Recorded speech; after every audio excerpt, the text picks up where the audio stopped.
We're with head coach Jim Engles, and we turn our attention now to the front court, which there is a question mark there because of the loss of two very key seniors a year ago. The only two players we lost, but the impact, obviously, of Daquan Holiday and Odera Nowicki, huge. How do you envision filling that void? We have Terrence Smith back. Terrence was a very dynamic player for us. He was really, averaged 12 and 6 as a sophomore, was third in the country in field goal percentage offense. So he was a big part of our offense as a sophomore. Obviously him going down last year really threw a little bit of shock into our system because we weren't quite sure how we were going to respond to that. But as a credit to Daquan and Odera, they filled the void beautifully with leadership, with consistency. They were good passers. They understood how to facilitate and keep our guards happy. They did a great job defending. But having Terrence back now allows us a little bit more flexibility because we can do some different things on the block that we weren't able to do last year and run some more plays for him. So it's great to have his talent back. And Vlad has definitely improved. I think Vlad he's young in a basketball sense because he's really only played competitive basketball for 2 or 3 years. So every time he's on the court is a new experience for him. So he's getting some very valuable experience. And I thought he did a very good job over the last 10 games of the year of becoming a valuable piece. He's able to make shots. He's able, because of his size, to block shots.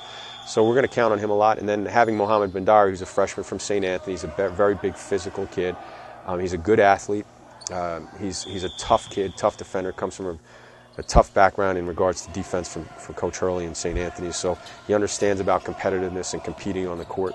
And he's shown some very good flashes in practice. So he'll be a typical freshman because a lot of it's going to be brand new to him. And he's a very young kid as well. He's still playing. He's still learning a lot. As with most big kids, they grow into their body. It takes them a little time to become comfortable. But by the time he should be playing, and by the time the conference rolls around, we should see some dramatic strides from him.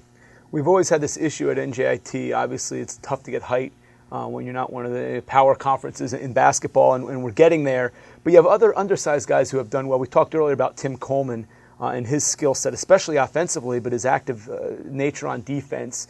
Is this guy one of the most maybe overlooked players in our region? Yeah, he really is. He's a terrific player, and he's really we've had a lot of success with players like Tim in the past. With like Isaiah Wilkerson, really was the prototype kid that we started with, who was almost, because of his toughness, he would average like 6 or 7 rebounds a game. He was a double-figure scorer. He was an assist player.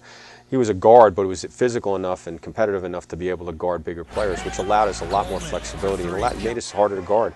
And Tim's been able to take over that mantle and really help us because he's a little bit taller. He's as physical and as athletic. He's a little bit more of an inside player than Isaiah was, but he is a guard. And he really sets up a lot of the things that we do because of the way we play. And with a great compliment to Tim is Rob Ukawuba, and Rob is really is an undersized guard, an undersized power forward who's a guard as well. I mean, he's a guard because we can take advantage of his matchups. He's physical enough and tough enough to defend anybody on the court. He plays extremely hard. So those two guys really play off each other very well, and they help the team in so many different facets. Yeah, I was going to ask you about Rob, and you beat me to the punch on Isaiah Wilkerson. But do you see that at least on the defensive end, do you see that comparison between these guys who are 6'3", in Wilkerson's case even a little maybe shorter, but play 4, 5, 6 inches taller? Yeah, it's just their toughness. It's just their competitiveness. It's really who they are. It's their identity. That's something. Their competitiveness, and then putting them into a system, we've been able to accentuate that competitiveness. And we've been a pretty good defensive team because of guys like that. Even though we're undersized, we've been able to hold our own on the glass. And Tim's one of those big things. And we're trying to get Tim to take the next step. We'd like to see him average 7 or 8 rebounds a game because he plays with such a high motor. We'd like to see Rob average 5 or 6 rebounds a game because he's small and he's athletic and he can get around people and get to the glass.